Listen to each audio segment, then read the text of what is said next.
Veď. Ano.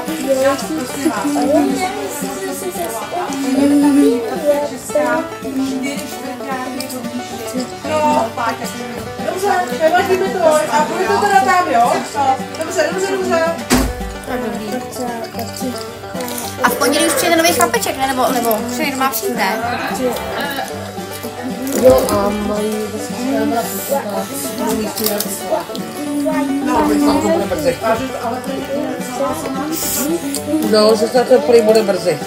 Tak to je dobře.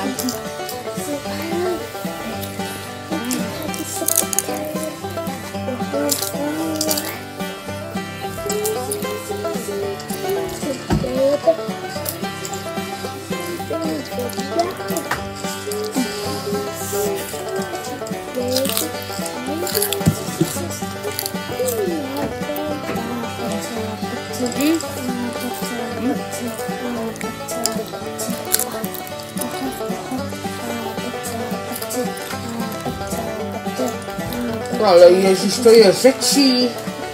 Dá, prosím tě. A to.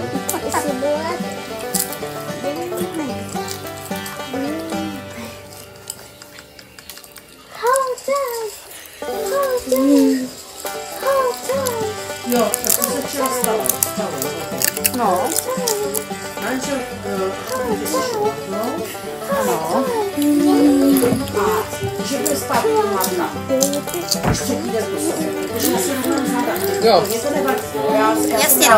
A ty říkáš, po víkendu stejně budu spát manžela, ale prostě já jsem ráda, že můžeme vyměnit, on má lepší válení. já jsem to říkala, no. A dneska se stávalo bez bolesti záda. No a bez bolesti kolibů taky. Já, když se tam vystavím, tak mě bolí maximálně záda. Jasně. Vůbec. Ano. U něj. Ano. Jak jsme u nás, tak mě bolí klouby, že ruce všechno rozdělávalo takto. No a takže si prehledl k manželovi na ten dál. Byla tady i počítač a manžel si sedl počítač, že ještě napíši něco. Hele, a někdo zmáčkl nějakou klávesovou zkratku. Nechtěně, neví o tom. A ono mu to začalo psát vlastně se klávesy. Takže zmáčkne K a ono to napíše dvojtečku, 2 lomítka, K, I, jo, na jednu klávesu. A teď si teď říká, pojď sem, já nevím, co mám dělat. A e-maily, všechno to píše. Nejenom nebo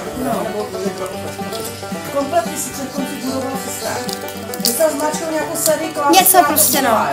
No, jasně.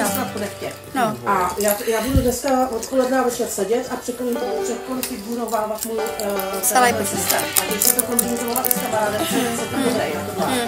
A tak podezření moje bylo takový, že opravdu to není běžná chyba, ale že tam bude potřeba vědět někde do formátování a celý formátování. Aby mi to celé stalo, jestli se mi to povede, že? A jinak vám já bych si musela počítat hodit do servisu. Protože to není chyby na klávesy. Ale no jasně, no právě no. No, teď budu muset celou zadní když tak to zvědá a včera sopky. Byl z deprese a sopky, jo. No a kluk samozřejmě. Jiný končence. Která bývá klečku. Ale mi se taky rozhodl, říkáš, no se z toho nic nedělej. A on ležel vedle mě a furt do něj může. A on mě několikrát řekl, ani nechápej, protože on všechno. Ale on ho utěšoval, že jo?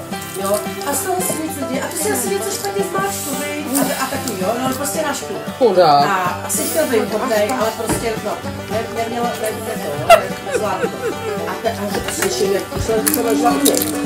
Slyším, jak tam na sebe ještě jednou prostě, a já ti nic nedělám, no, a to, no hele, hrozný, tak jsem vylítla, říkám, v 50. hodině, oni tam na sebe řvou. Člověk má kohouti. Tak říkám, Krištofe, a do pokoje, a vyšlo, že tam.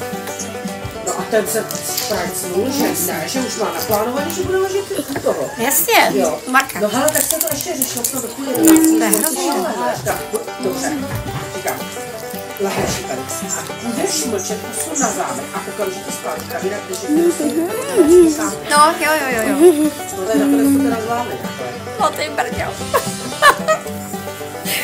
No dneska mám do zábavu postavit. No to jo, to určitě. Jako to než na to přijdu, čísla vody, že jo? No. Některý jsou v angličtině. Angličtině, no. Jo, to jako... Ježko, vyboček. To máš krásný. Teď musíš ty druhý počítač, aby si zgooglila ty návody, protože se tam nevygooglíš Nic. Jo, protože tam nenapíšeš, co potřebuješ, jo, takže No jasně. to bude hele, Takže máš krásný páteční odpoledne. No to bude.